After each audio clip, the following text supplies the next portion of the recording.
India TV YouTube channel को subscribe करें और बेल आइकन दबाएं।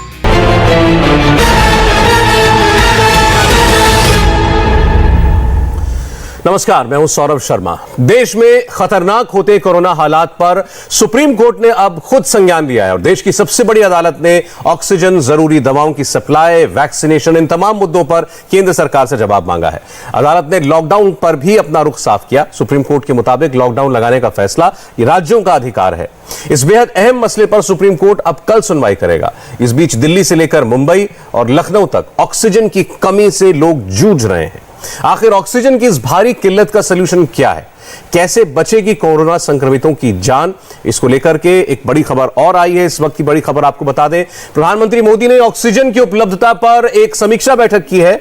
प्रधानमंत्री खुद अब इस पूरे मामले पर नजर रख रहे हैं। देश भर में लगातार कई राज्यों से ऐसी खबरें हैं कि ऑक्सीजन सप्लाई बाधित हो रही है। कई हॉस्पिटल्स के पास कुछ घंटों की सप्लाई रह जाती है। कल आपने देखा नासिक में कितना बड़ा हादसा हुआ, 24 लोगों की जान चली गई क्योंकि ऑक्सीजन लीक की वजह से, ऑक्सीजन न मिल पाने की वजह से ऑक्सीजन सपोर्ट और वेंटिलेटर पर मौजूद 24 मरीज नहीं बचाए जा सके। और इस बीच केंद्र सरकार ने जो बड़ा फैसला किया, थोड़ी देर पहले आप खबर आप इंडिया टीवी पर देख रहे थे कि अब केंद्र सरकार ने यह तय किया है कि सभी राज्यों के बीच सीमलेस तरीके से ऑक्सीजन का मूवमेंट होगा। यानी ऑक्सीजन ले जा रहे टैंकर्स को या ऑक्सीजन सिलेंडर्स ले जा रही गाड़ियों को कहीं रोका नहीं जाएगा।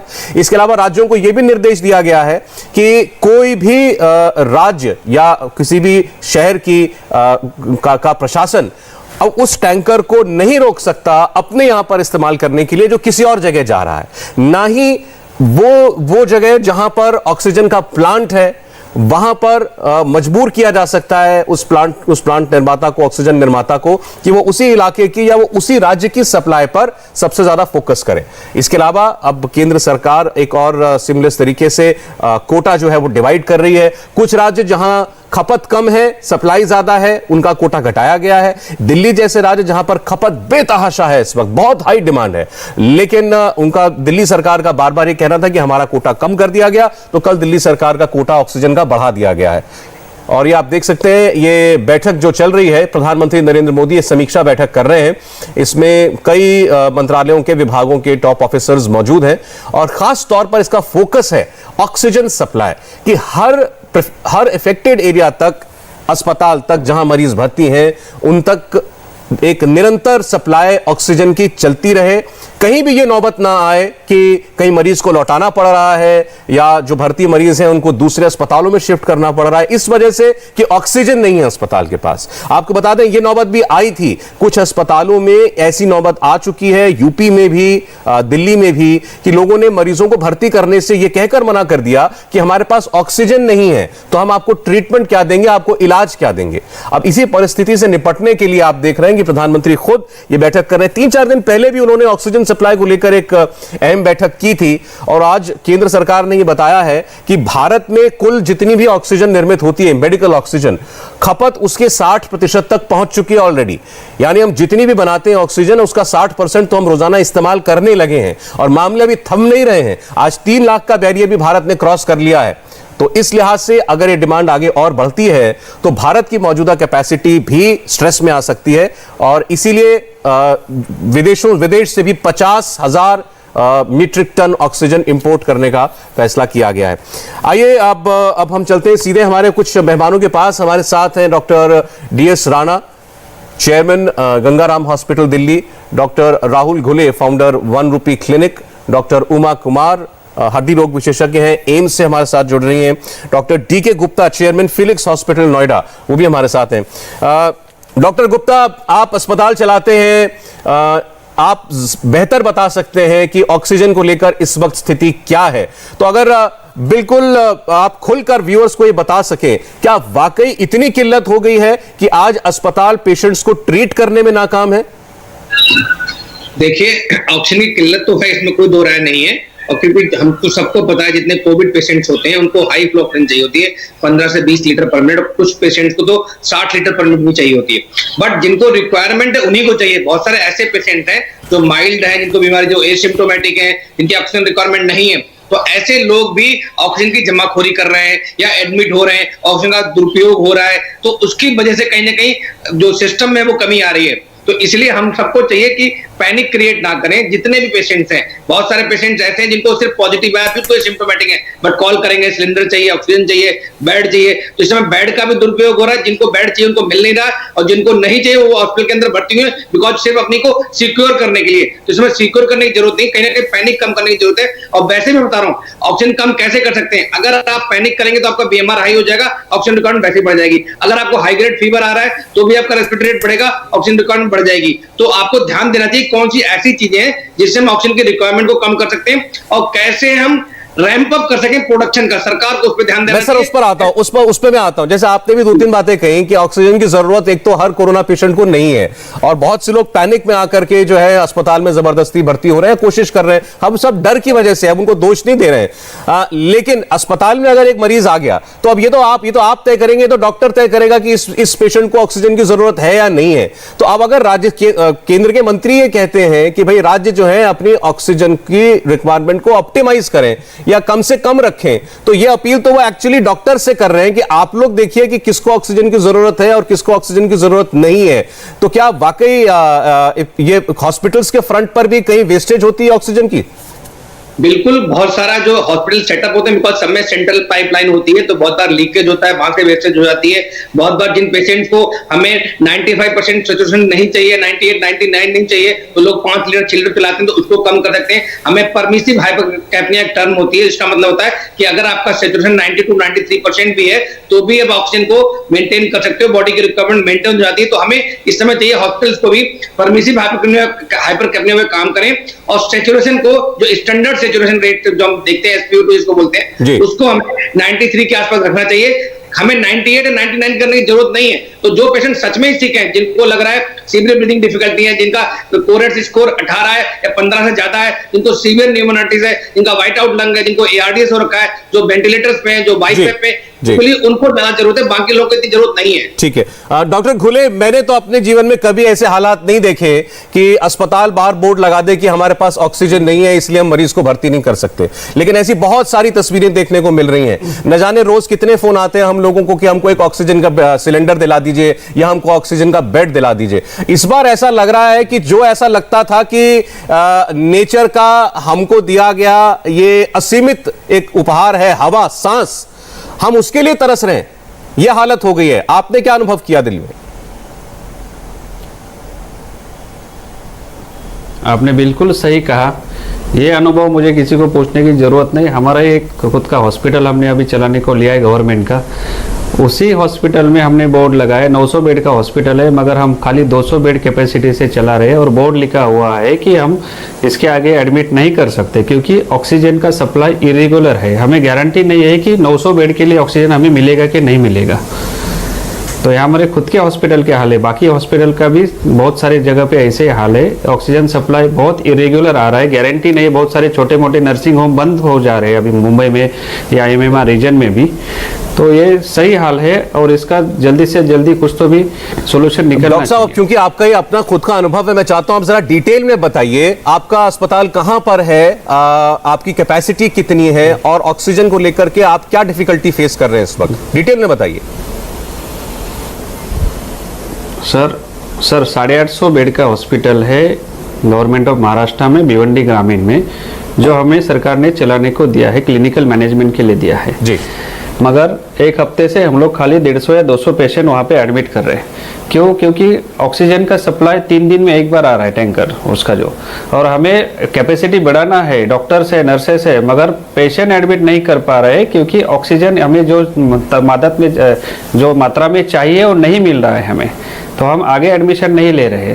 तो इसके वजह से इतने सारे पेशेंट को हम एडमिट नहीं कर पा रहे, रास्ते पे पेशेंट है वहाँ पे। आपके हॉस्पिटल में आपने कहा 800 कैपेसिटी है, 150 पेशेंट पर ही लेकिन आप लोग अभी काम कर रहे हैं क्योंकि स्टाफ होने के बावजूद ऑक्सीजन नहीं है इस वजह से। आपको डेली रिक्वायरमेंट कितनी होती है ऑक्सीजन की? अगर आप फुल कैपेसिटी पर अपना अस्पताल चलाएंगे तो आपको कितनी ऑक्सीजन लगती है एक दिन की और इस वक्त आपको कितनी मिल रही है? हमें 24 टन की रिक्वायरमेंट लगती है, 24-25 टन का हमें पूरा अगर कैपेसिटी से चलेगा डेली रिक्वायरमेंट, मगर हमें अभी मिल रहा है 6 टन का खाली। तो हम इतनी बड़ी रिस्क नहीं ले सकते कि हम ज़्यादा पेशेंट एडमिट करेंगे और अगर उनको ऑक्सीजन नहीं मिलेगा तो नासिक जैसी दुर्घटना भी हो सकती है कि जिनको ऑक्सीजन नहीं मिलेगा। इसके लिए हम आगे के पेशेंट एडमिट नहीं कर रहे हैं अभी। लेकिन अभी जो आपके यहाँ पेशेंट हैं 150 जितने भी हैं, उनको आप कंटिन्यूअस ऑक्सीजन दे पा रहे हैं या उसमें भी कभी कभी ऐसा हो जाता है कि बस थोड़ी देर की ऑक्सीजन बची है? उनको ऑक्सीजन मिल रहा है। यस, नहीं, उनके लिए इसलिए तो रिजर्व में हम खाली 150 पेशेंट ही ट्रीट कर रहे हैं, ज़्यादा हम रिस्क नहीं ले रहे हैं। ये हमारे खुद का अनुभव है, बाकी लोगों का भी यही अनुभव है, शायद कम ज़्यादा हो सकता है, मगर ये इस कंडीशन पे हम जोड़ रहे हैं। हम खाली कोरोना से नहीं लड़ रहे, अभी कोरोना के साथ साथ ऑक्सीजन से लड़ रहे, रेमडेसिविर का सप्लाई नहीं हो रहा है पेशेंट के लिए, उससे लड़ रहे, बहुत सारी चीज़ें उससे आप सब ये मेडिकल फ्रेटर्निटी लड़ रही है आजकल। अच्छा, ये और बता दीजिए डॉक्टर घुले कि ये परिस्थिति आप कब से फेस कर रहे हैं? आपके पास अस्पताल कब से है? पहले आप फुल कैपेसिटी पे चला करते थे, ये अभी जब कोरोना का अभी पीक आया है पिछले 1 महीने के अंदर, तभी से क्या ये परिस्थिति बनी है? ये अभी 15 दिन से परिस्थिति ऐसी हुई है। सब पूरे महाराष्ट्र में एमएमआर में यही परिस्थिति है। सब प्रशासन है, सब लोग है, खाली ऑक्सीजन की सप्लाई रेगुलर कैसे हो इसके लिए सब लोग लड़ रहे हैं, मगर पेशेंट ही इतने प्रोपोर्शनली नहीं बढ़े। बहुत ज़्यादा पेशेंट केसेस महाराष्ट्र में पाए गए, आप देख रहे हैं महाराष्ट्र में 67,000 केसेस है। तो इसके लिए अगर इतने सारे पेशेंट हैं तो ऑक्सीजन कहाँ से लाएंगे? 500 मीट्रिक टन डिफिशियंसी अभी भी महाराष्ट्र में चल रही है डेली बेसिस पे।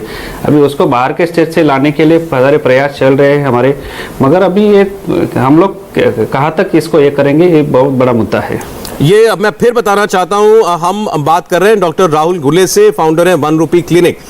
भिवंडी में 800 बेड का हॉस्पिटल चलाते हैं और डॉक्टर साहब ये बता रहे हैं आपके सामने खुद कि ऑक्सीजन क्योंकि सप्लाई नहीं आ रही रेगुलर, 3 दिन में 1 टैंकर ऑक्सीजन का मिलता है इनको, इसलिए जो अस्पताल 800 पेशेंट ले सकता है वो केवल 150 पेशेंट ले रहा है। ये कम से कम जितने पेशेंट हमारे पास हैं हम उनको तो रेगुलर ऑक्सीजन दे पाए। तो आप समझ सकते हैं उनके पास मैन पावर है, डॉक्टर है, नर्स है, वार्ड बॉय है, सफाई कर्मचारी, सब कुछ है। ये चाहे तो 800 पेशेंट को ट्रीट कर सकते हैं, लेकिन मजबूरी ऑक्सीजन की है कि ये 800 की बजाय केवल 150 पेशेंट एडमिट कर पा रहे हैं अपने अस्पताल में। तो इनकी जो हालत है, इनकी जो मजबूरी है, वो आपको इस वक्त तमाम बड़े राज्यों में देखने को मिलेगी। बड़े बड़े अस्पताल इसी कमी से इस वक्त जूझ रहे हैं। इसको दूर करने के लिए केंद्र सरकार जो फैसले उठा रही है उसके बारे में हमने आपको बताया। हम एक चीज और सुनते आए हैं डॉक्टर उमा, खासकर पिछले 3-4 दिनों में जब से ये ऑक्सीजन की बात आई, कि भारत ऑक्सीजन डेफिसिट नहीं है। ऐसा नहीं है कि हमारे पास ऑक्सीजन नहीं है। आज भी जो स्वास्थ्य मंत्रालय का आदेश जारी हुआ है स्वास्थ्य सचिव ने, उसमें यह लिखा है कि हमारी जो टोटल कैपेसिटी है सप्लाई साइड की, हम अभी उसका 60% यूज कर रहे हैं, 40% तो रिजर्व में, वो हम यूज ही नहीं करते हैं। अगर ऑक्सीजन है तो अस्पताल के पास क्यों नहीं है? इसी सवाल का जवाब नहीं मिलता। देखिए, जैसा कि मैं सुन रही थी,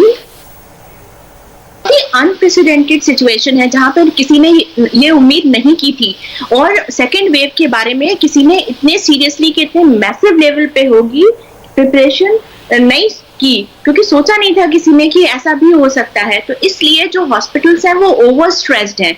जितना एडमिशन वो ले सकते हैं सिक पेशेंट्स का, यानी कि जिनको ऑक्सीजन की रिक्वायरमेंट है या जो वेंटिलेटर पे पेशेंट्स हो सकते हैं, वो बिल्कुल बियॉन्ड कैपेसिटी चली गई है। तो अगर ऑक्सीजन कहीं एक ऐसे बहुत ज्यादा स्टोर करके तो कहीं नहीं रखा जा सकता ना, हर हॉस्पिटल की एक रिक्वायरमेंट होती है। तो उस जो रिक्वायरमेंट जाती है उसके अकॉर्डिंगली उन हॉस्पिटल्स को ऑक्सीजन सप्लाई की जाती है। पिछले 2-3 दिनों में ये चीज देखी जा रही है कि अब डेफिसिट हो रहा है, क्योंकि जितने पेशेंट्स की रिक्वायरमेंट बढ़ रही है ऑक्सीजन की, इसके अलावा जैसे हमारे एक पार्टिसिपेंट्स ने बताया कि जो ऑक्सीजन जो है थोड़ा सा कहना चाहिए, मैं कहूंगी कि मिसयूज हो रहा है, जहां पे पेशेंट्स को जरूरत नहीं है, क्योंकि पैनिक है पब्लिक में। पेशेंट जो है वो इतना घबरा जाता है, अटेंडेंट घबरा जाते हैं और वो कहते हैं कि मरा जा रहा है, मरा जा रहा है। और सबसे पहला रिएक्शन जो होता है हॉस्पिटल में जाता है तो उसके वाइटल्स को मेंटेन करने का होता है, उस समय ऑक्सीजन भी दी जाती है पेशेंट को। तो अब कहीं ना कहीं ये नीड अराइज हुई है कि एक आने वाले टाइम घंटों में मैं जो कहती हूँ कि ये सारी चीजें दूर हो जाएंगी, जैसा कि रिएक्शन हुआ है। Central government has acted on it, and सारे जो लोग हैं, सारे डॉक्टर्स, मेडिकल फ्रेटर्निटी या फिर नॉन मेडिकल फ्रेटर्निटी, सब लोगों को मिलकर इस प्रॉब्लम का सोल्यूशन निकालना पड़ेगा। और कुछ गाइडलाइंस हैं वो फॉलो करनी पड़ेगी, because treatment has to be independent. It's not like कि पेशेंट गेट्स एडमिटेड, एक जगह भर्ती हो गया मरीज और उसको वो 1, 3, 4, 5 चीजें ऐसी शुरू कर दी और ऑक्सीजन भी दे दिया। एक तो मेडिकल, दूसरा जो सप्लाई चेन है वो भी इंक्रीज करनी पड़ेगी। और ये आप देखें, कोई भी एक सूरत से लेकर और कोई चीज दिल्ली पहुंचे या कहीं और पहुंचे, किसी और जगह पार्ट में पहुंचे, इट टेक्स थोड़ा सा वक्त लगता है। एक्चुअली इसके जब हम ये बात कहते हैं, सरकार ये कह रही है कि देश में ऑक्सीजन की कमी नहीं है, शायद वो जो आप सप्लाई चेन कह रही हैं उसी को दुरुस्त करने की जरूरत है। इसके लॉजिस्टिक्स को समझना बहुत जरूरी है। तो वो मैं डॉक्टर गुप्ता से समझने की कोशिश करता हूं। डॉक्टर साहब, अगर आप व्यूअर्स को ये बता पाएं कि एक हॉस्पिटल, आपका हॉस्पिटल, उसको जब ऑक्सीजन की जरूरत पड़ती है तो आप किसको कांटेक्ट करते हैं? कोई वेंडर होगा, कोई कंपनी होगी जिसको आप कहते होंगे। अब एक हॉस्पिटल की स्टोरेज की कोई कैपेसिटी होती होगी। अब ऐसा तो नहीं है कि आप एक बार में 10 दिन या 15 दिन की ऑक्सीजन जो है जमा कर लेते होंगे, मुझे मालूम नहीं है, मेरे बिल्कुल लेमन सवाल है। तो जरा ये बताइए कि एक हॉस्पिटल की ऑक्सीजन नीड्स कैसे पूरी होती है लॉजिस्टिकली? देखिए सौरभ भाई, इसको समझने के लिए पहले हमें समझना पड़ेगा कि किस तरह के हॉस्पिटल होते हैं इंडिया में। हमारे पास 3-4 कैटेगरी के हॉस्पिटल होते हैं। पहला होता है नर्सिंग होम, दूसरा है स्मॉल साइज हॉस्पिटल, फिर हमारे टर्सरी हॉस्पिटल होते हैं, और फिर क्वार्टरनी केयर हॉस्पिटल, जो बड़े बड़े हॉस्पिटल हैं। तो नॉर्मली जो स्मॉल साइज और मीडियम साइज हॉस्पिटल होते हैं वो आउटसोर्स जो सप्लाई होती है उस पर डिपेंडेंट होते हैं। वो डिस्ट्रीब्यूटर वगैरह होते हैं जो सप्लाई करते हैं, ऑक्सीजन के वेंडर्स होते हैं, लोकल उसी डिस्ट्रिक्ट में आसपास होते हैं। वो नॉर्मली अपने पास 24 घंटे का स्टोर या 48 घंटे का मैक्सिमम स्टोर रखते हैं। जो बड़े हॉस्पिटल में मीडियम साइज होते हैं या लार्ज साइज के जो हॉस्पिटल होते हैं वो कभी कभी अपना ऑक्सीजन जनरेटर या लिक्विड ऑक्सीजन की सप्लाई लेते हैं। नॉर्मली वो लोग जनरेटर भी लगाते हैं। अगर 250 बेड का अस्पताल है, 300 बेड का अस्पताल है, तो उनके ऑक्सीजन जनरेटर भी होते हैं। तो अब ऐसा है कि सारे अस्पतालों में ऑक्सीजन जनरेटर नहीं है, और जहां है वहां वो कम पड़ रहा है, तो इसलिए वहां पे अलग से ऑक्सीजन की जरूरत पड़ रही है, जैसे लिक्विड ऑक्सीजन की सप्लाई होती है।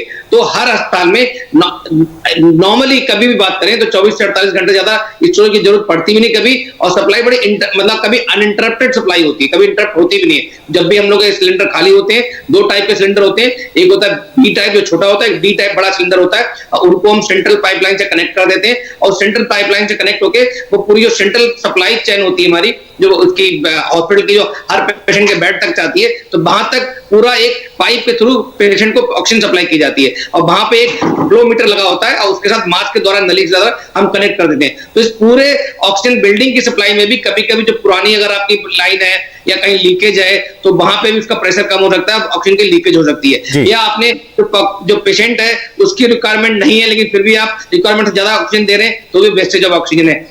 या आपका जहां पे जो इसको बोलते हैं हम लोग एमजीपीएस प्लांट बोलते हैं, जहां पे जो ऑक्सीजन सप्लाई का सिस्टम लगा होता है हमारा, उस प्लांट में अगर कोई लीकेज है, वहां कुछ प्रॉब्लम है, तो वहां दिक्कत हो सकती है। या कभी कभी सप्लाई कर रहे होते हैं, उनके अंदर वो लोग प्रेशर कम देते हैं, ऑक्सीजन क्वांटिटी कम आती है, तो वो भी कभी ना कभी वहां भी दिक्कतें आती हैं। और जब अभी आजकल बिकॉज सच में जैसे डॉक्टर उमा बता रही थी, इस समय आउट ऑफ प्रोपोर्शन ये पेशेंट बढ़ गए हैं, और सबकी एक ही रिक्वायरमेंट है ऑक्सीजन। ऑक्सीजन कुछ तो जेन्युइन रिक्वायरमेंट है, कुछ पैनिक की वजह से रिक्वायरमेंट क्रिएट हो गई है, तो इसलिए डिमांड और सप्लाई में एक बड़ा ह्यूज गैप हो गया है। ठीक है, तो मुझे लगता है इंडस्ट्रियल गैस को मुझे काफी जवाब मिल गया आपकी बात से। आपने कहा कोई भी हॉस्पिटल 24 घंटे 48 घंटे से ज्यादा की ऑक्सीजन स्टॉक नहीं करता, और जब भी उनको लगता है कि हमको अब इनको रिफिल करना है तो अनइंटरप्टेड आपको वेंडर से सप्लाई मिल जाया करती थी, जो अब नहीं मिल रही है, ऐसा बहुत लोग शिकायत कर रहे हैं। Doctor T.S.. Rana, chairman Gangaram hospital, इस वक्त हमारे साथ है। दिल्ली के सबसे बड़े अस्पतालों में से एक है सर गंगाराम हॉस्पिटल। डॉक्टर साहब, आपका स्वागत है। आपके हॉस्पिटल के बारे में भी ये खबरें 1-2 दिन से आई थी दिल्ली सरकार के मार्फत कि आपके यहां भी ऑक्सीजन की शॉर्टेज हो रही है। अगर आप बता सकें क्या परिस्थिति है, बेहतर हुई या नहीं हुई? देखो, ऐसा है कि ये जो अभी की लहर है, जिसमें कोविड की जो लहर है, उसमें इतने ज़्यादा केस हो गए कि उससे क्या हो गया कि एक सप्लाई और डिमांड में बहुत ज़्यादा गैप आ गया। तो चाहे वो ऑक्सीजन है, चाहे दवाइयाँ हैं, चाहे ह्यूमन रिसोर्सेज हैं, उनमें गैप बहुत ज़्यादा है। जहाँ तक ऑक्सीजन में क्वेश्चन है, जैसे गंगाराम के ऑक्सीजन में हमारी नॉर्मल रिक्वायरमेंट है 2500 से 3000 क्यूबिक मीटर पर डे, और वो रेगुलरली दूसरे तीसरे दिन आती रहती है। जो हमारा वेंडर आइनॉक्स वाला वो पूरी करता रहता है, कोई हमें कोई प्रॉब्लम आती ही नहीं है। अब जब ये प्रॉब्लम आई पिछली बार भी, जब हमारी पिछली वेव थी तो उसमें भी हमारी रिक्वायरमेंट डबल हो गई थी, तो डबल तक उसने कहा था मैं देता रहूँगा, तब भी वो 5000 से लेकर 6000 क्यूबिक मीटर ऑक्सीजन दे रहे थे, कोई प्रॉब्लम नहीं हो रही थी। इस बार उसने पहले वार्न कर दिया था कि इससे ज़्यादा मैं नहीं दे पाऊँगा, जबकि हमारी रिक्वायरमेंट हो गई उस वक्त जब हमारी बात चल रही थी वो 8,500 क्यूबिक मीटर थी। अब वो ऑलमोस्ट नियरली 10,000 क्यूबिक मीटर पहुँच गई है, जो ऑलमोस्ट 4x ज़्यादा है नॉर्मल से। तो तब हमें प्रॉब्लम आ गई, अब परसों से जब से आप लोग मीडिया वाले या गवर्नमेंट दोनों इन्वॉल्व हैं, सारे सबका सहयोग हो रहा है, तो डे टू डे पर कर रहे हैं पूरा। जैसे अभी भी ऑक्सीजन कल भी हमें आ गई थी, आज भी सुबह आ गई है, तो कल सुबह तक चलेगी, होपफुली कल सुबह और आ जाएगी। पर क्राइसिस है, तो ये क्राइसिस हमने करी। अब इस क्राइसिस का सोल्यूशन निकालना हमने सब ने, तो जो सरकार निकाल रही है सोल्यूशन वो यही है कि इंडस्ट्रियल ऑक्सीजन को डाइवर्ट कर रही है मेडिकल ग्रेड ऑक्सीजन के लिए, तो उससे होपफुली इन डे और 2 प्रॉब्लम विल बी लेसन।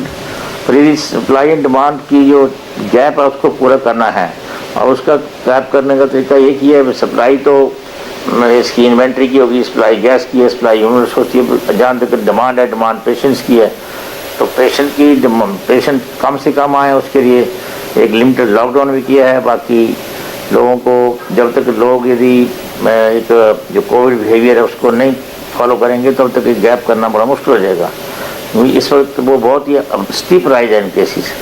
तो सबको पता है कि ये प्रॉब्लम हो रही है, पर इसको एक मिलजुल कर सॉर्ट आउट करें तो बात बन सकेगी।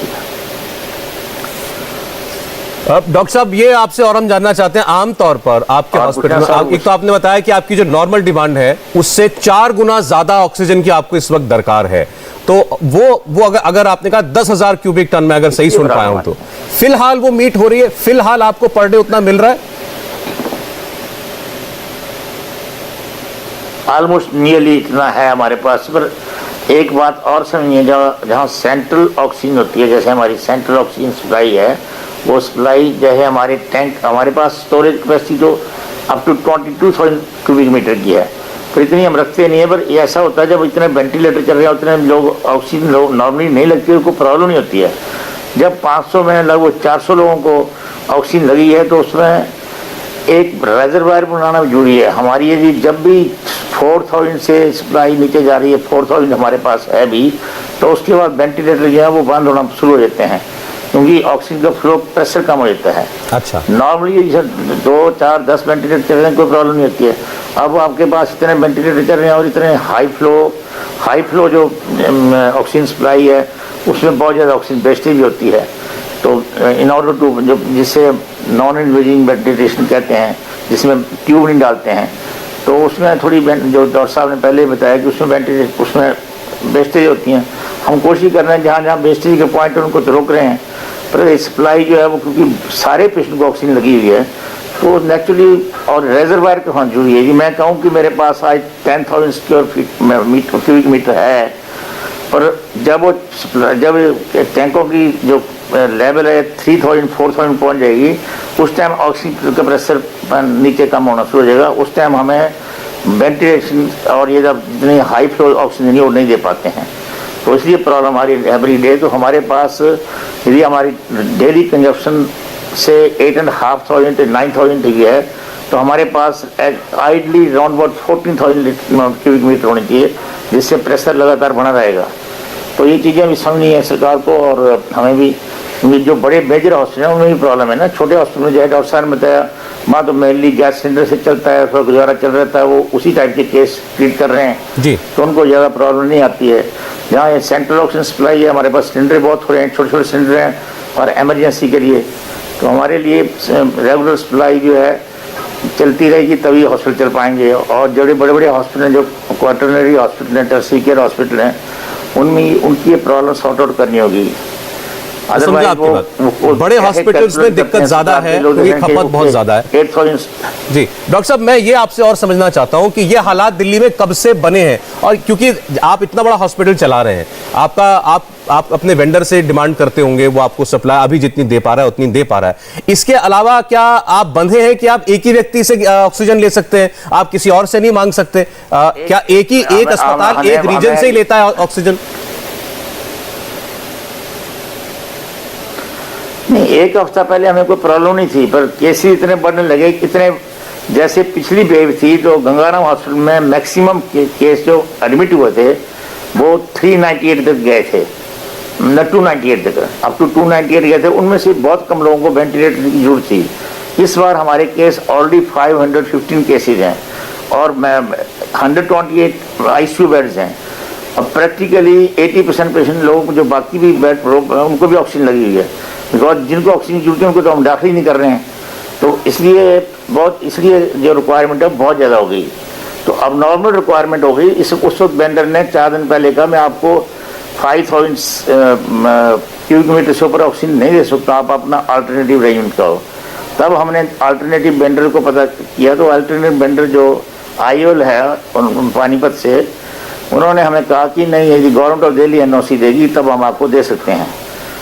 अब हमें वहाँ से फिर गवर्नमेंट ऑफ दिल्ली ने इंटरवीन किया, सेंट्रल गवर्नमेंट ने इंटरवीन किया, तो वहाँ से सप्लाई आ रही है। कल भी हमारे सप्लाई आनी थी, दे प्रॉमिस अबाउट 5000 क्यूबिक मीटर। वो एक दफ़ा ट्रक आया, वो नहीं पहुँच पाया, फिर दूसरी दफ़ा ट्रक आया, वो भी आधा आया।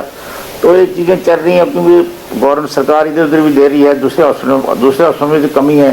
तो ज़रूरी है कि सभी हॉस्पिटलों को थोड़ा थोड़ा मिलती रहता है कि गुजारा चलता रहे।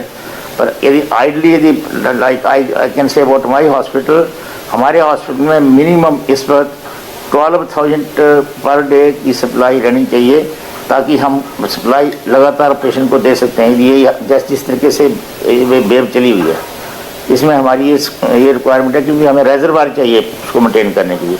तो यदि 12,000 है तो डेली हमें अराउंड अबाउट जो सप्लाई हमारी रिक्वायरमेंट है 10,000 तो मिलनी चाहिए, तभी काम चल सकता है। अदरवाइज अनइंटरप्टेड सप्लाई नहीं दे सकते ऑक्सीजन की हम। डॉक्टर साहब, कभी ऐसी नौबत आई है आपके हॉस्पिटल में पिछले 1 हफ्ते में कि कोई क्राइसिस उत्पन्न हो गया हो कि ऑक्सीजन लेवल इतनी कम हो गई कि आप जी कभी हमने लाइफ टाइम में कभी नौबत नहीं सोचा ही नहीं था, कभी ऐसा भी हो सकता है। ये तो बड़ी अनइंटरप्टेड सप्लाई होती है, कभी हमने सोचा, कभी प्रॉब्लम नहीं आई कि गैस नहीं हो रही है, गैस नहीं मिली है, ऑक्सीजन नहीं गैस, तो ऑटोमेटिक काम होता है। लोग उसको ऑक्सीजन जो मॉनिटर करते हैं वो अपने आप देखते रहते हैं कि इतनी चाहिए, और वैसे नॉर्मली वेंडर अपने आप देते रहते हैं, उनको पता होता है कि इतनी रिक्वायरमेंट इस हॉस्पिटल की, उतनी देते रहते हैं, उससे थोड़ी फालतू दे देते हैं जब भी चाहिए। तो नहीं डॉक्टर साहब, मैं ये जानना चाह रहा हूँ, पिछले 1 वीक में जब से ये क्राइसिस शुरू हुआ है, इस 1 हफ्ते के अंदर कभी आपके हॉस्पिटल में ऐसी नौबत आई कि भाई अब ऑक्सीजन खत्म हुई, बस 1 घंटे की, 2 घंटे की, 4 घंटे की ऑक्सीजन बाकी है? नहीं, हमारी जिस टाइम हमारी ऑक्सीजन 8 घंटे की रही थी, हमने सायरन दे दिया था गवर्नमेंट को भी, सेंट्रल गवर्नमेंट को भी, और सबने प्रॉमिस किया। फिर then at that time we went to media also, and NDTV के थ्रू हमने किया था कि नहीं, हमारे पास कमी हो गई है और इसका कुछ सोल्यूशन निकालो। तो फिर हमारा सोल्यूशन सरकार ने निकाला रात के 9-10 बजे तक, जो रात को 12-2 बजे तक जब तक हमारी ऑक्सीजन खत्म होने वाली थी, तब फॉर्चुनेटली हमें ऑक्सीजन मिल गई। सो फॉर्चुनेटली हमें ऐसा क्राइसिस नहीं हुआ कि हमें अपने पेशेंट को, हमारे पेशेंट सफ़र किए उसकी वजह से। लेकिन क्या अभी आप और पेशेंट्स लेने की हालत में हैं या आप बिल्कुल फुल चल रहे हैं, पीक पर चल रहे हैं? हमारी कैपेसिटी इतनी है, वो हमने फुल कैपेसिटी से भी ऊपर, जितने हमने गवर्नमेंट को प्रॉमिस किया है, तो we are working at 80% of our beds. और बाकी पेशेंट हमारे, उनको भी ऑक्सीजन चाहिए होती है, वो भी सीरियस पेशेंट जो नॉन कोविड हैं। We can not take cold patient, we are admitting only serious patient non covid, and right now we are not taking in cold surgery because that is not possible, because then we require uninterrupted supply of oxygen there also. सो अभी हमारी इतनी demand चाहिए हमें daily 10,000 cubic meters oxygen चाहिए, after keeping reservoir of 4,000। जी, मैं बाकी गेस्ट के पास भी जाऊंगा। एक और सवाल सर आपसे डॉक्टर राणा, कि आप लोगों के कोई नोडल अफसर होते हैं अब सरकार में जिससे आप बात करते हैं, आपको जरूरत पड़ी ऑक्सीजन की, आप किसको फोन करते हैं सबसे पहले? हमने पहले हमें एक नोडल अफसर और एक कंसेप्ट थी हमारे, तो जो वेंडर है अपने आप ऑक्सीजन दे जाता था, हमें पैसे प्रॉब्लम नहीं पड़ी। जब हमें इस बार वेंडर ने कहा, हमने अल्टरनेटिव वेंडर को अप्रोच किया, तब उन्होंने कहा कि आपको नोडल अफसर को पता करना, को कॉन्टैक्ट करना पड़ना। तब हमने पता किया कि नोडल अफसर कौन है, एंड नोडल अफसर जो ऑफिसर हैं वो डॉक्टर मिस्टर उदित राय हैं, स्पेशल सेक्रेटरी हेल्थ। ये वॉज वेरी हेल्पफुल। उन्होंने कोशिश की कि मैं करता हूँ, इसका कुछ ना कुछ करते हैं। हमने कॉन्टैक्ट किया तो उन्होंने अल्टीमेटली रात के 9 बजे तक अरेंजमेंट कर दिया कि 9 बजे आपकी रात को टैंकर आ जाएगा। वो टैंकर डिफरेंट कंपनी का था, फिर भी हमने कोई जुगाड़ से ऑक्सीजन उसमें से निकाल लिया और 2 बजे तक ऑक्सीजन प्लस अपना टैंक भर लिया था। पहली बार पता लगा है, कोई नोडल अफसर मेरे ख्याल में सरकार का होता नहीं है, होता होगा मुझे नहीं पता, पर हमें तो पहली बार नोडल अफसर की जरूरत पड़ी है। नोडल अफसर की जरूरत पड़ती नहीं है, होता भी नहीं होगा मेरे ख्याल में, आई डोंट नो। हो सकता है इस बार इन परिस्थितियों को डील करने के लिए कोई एक सिंगल पॉइंट सिस्टम बनाया गया हो। अब नोडल अफसर है जी। मतलब सरकार ने कोई व्यवस्था कर दी है, सरकार ने कोई एक आपको कोई एक आदमी दिया है कि आप इससे बात कीजिए और ये आपकी ऑक्सीजन की समस्या को दूर करेगा। ये डॉक्टर राणा आपको बता रहे थे, गंगाराम हॉस्पिटल चलाते हैं। गंगाराम हॉस्पिटल में उन्होंने बताया उनको चाहिए 12 से 14 हजार क्यूबिक टन ऑक्सीजन रोज। अभी वो कह रहे हैं लगभग हमको ऐसी मिल रही है 9-10 हजार के करीब, लेकिन हमको इससे ज्यादा चाहिए और वो उम्मीद कर रहे हैं कि धीरे धीरे सप्लाई स्मूथ होगी। उन्होंने एक और बड़ी बात कही कि उन्होंने कभी जिंदगी में ऐसा क्राइसिस नहीं देखा। दिल्ली के इतने बड़े अस्पताल को चलाते हैं, कह रहे हैं कभी ऐसा क्राइसिस हुआ ही नहीं, पहली बार देखने को मिल रहा है कि एक अस्पताल ऑक्सीजन के लिए जूझ रहा हो। डॉक्टर घुले को आपने सुना, डॉक्टर घुले कह रहे हैं मैं 800 बेड का अस्पताल चला सकता हूं, ऑक्सीजन नहीं है इसलिए मुझे 150 लोगों को केवल एडमिट करना पड़ रहा है। अब मुझे बताइए डॉक्टर घुले कि इसका सॉल्यूशन जो सरकार निकाल रही है, सरकार ने आज एक ऑर्डर जारी किया, उसमें यह कहा है कि अब जो टैंकर का मूवमेंट होगा ऑक्सीजन का वो सीमलेस होगा, उसको कोई शहर नहीं रोक सकता, कोई अफसर नहीं रोक सकता। वो टैंकर अगर मैन्युफैक्चरिंग प्लांट से निकला है तो उसका जो भी डेस्टिनेशन है वहां तक वो ग्रीन कॉरिडोर से पहुंचेगा। आपको लगता है ये इस समस्या को निपटाने के लिए काफी उपाय? नहीं, वो तो सही है। सरकार हर जगह से कोशिश कर रही है कि ऑक्सीजन कैसे भी हॉस्पिटल तक पहुंचाया जाए, पर ऑक्सीजन ही नहीं रहेगा मैन्युफैक्चर प्लांट में इतना सप्लाई करने के लिए, तो उससे क्या फ़र्क पड़ेगा। वैसे भी टैंकर को कोई रोकता नहीं। आजकल हमारा भी जो टैंकर आता है उसके साथ एक गवर्नमेंट का एक ऑफिसर उसके साथ साथ गाड़ी उनके पीछे रहती है। ऑलरेडी गवर्नमेंट के प्रयास चल रहे हैं, मगर ये सोल्यूशन नहीं है। हमें ऑक्सीजन का कोई ना कोई बहुत इमीडिएट अर्जेंट बेसिस पे सोल्यूशन निकालना पड़ेगा। आइदर इम्पोर्ट करो बाहर से या फिर कुछ जो इंडस्ट्रियल ऑक्सीजन है उसको ये दोनों काम हो रहे हैं। सरकार ने कहा कि दोनों काम हो रहे हैं, यहाँ पे डाइवर्ट करना चाहिए, मेडिकल यूज के लिए डाइवर्ट किया जाएगा। ये ऑर्डर आ गया है आज और इंपोर्ट भी हो रही है 50,000। मैं क्योंकि आप लोग तो डील करते हैं इसमें, अगर 50,000 मीट्रिक टन ऑक्सीजन इंपोर्ट हो रही है, क्या वो हमारी जरूरत के लिए काफी है? देखो, महाराष्ट्र में रोज 500 मीट्रिक टन ऑक्सीजन डिफिशिएट है, तो 500 इंटू महीने में 15,000 टन ऑक्सीजन महाराष्ट्र में लेगा अगले 1 महीने के लिए। तो बाकी स्टेट के लिए भी उसका कुछ ना कुछ मदद होगी। अगर 50,000 टन आ रहा है तो बहुत अच्छी बात है ये महाराष्ट्र के लिए, भारत के लिए पूरे, मगर उसको टाइम पे देना चाहिए। मेरे खुद के मैं बता रहा हूँ कि अगर 650 पेशेंट हम ट्रीट नहीं कर पा रहे तो इसके लिए थोड़ा सा जल्दी करना चाहिए, मुझे ऐसा लग रहा है। जी डॉक्टर गुप्ता, छोटा जवाब आपसे चाहता हूँ, आप क्या देखते हैं इस समस्या का निदान क्या है? क्या आप कोई सजेशन है आपका? समस्या का निदान मुझे लगता है कि हम सबको धैर्य रखना चाहिए, कोरोना पर पैनिक क्रिएट नहीं करना चाहिए, जिसे कालाबाजारी रोकी जा सके, और पेशेंट को जहाँ हॉस्पिटल में ऑक्सीजन जरूरत नहीं है उनको नहीं लगाना चाहिए। हम लोग भी एक नया अस्पताल चालू करने वाले हैं, इसलिए हमें परमिशन नहीं मिल रही है बिकॉज ऑक्सीजन नहीं है। उनको पता है कि अगर हम अस्पताल चालू भी कर देंगे, ऑक्सीजन नहीं होगी तो अस्पताल चलने में कोई फायदा नहीं है। तो इसलिए हम सबको चाहिए कहीं ना कहीं से कंजर्वेटिव रोल रखें और पैनिक क्रिएट ना करें। डॉक्टर उमा, आपका क्या सजेशन होगा इस वक्त गवर्नमेंट को?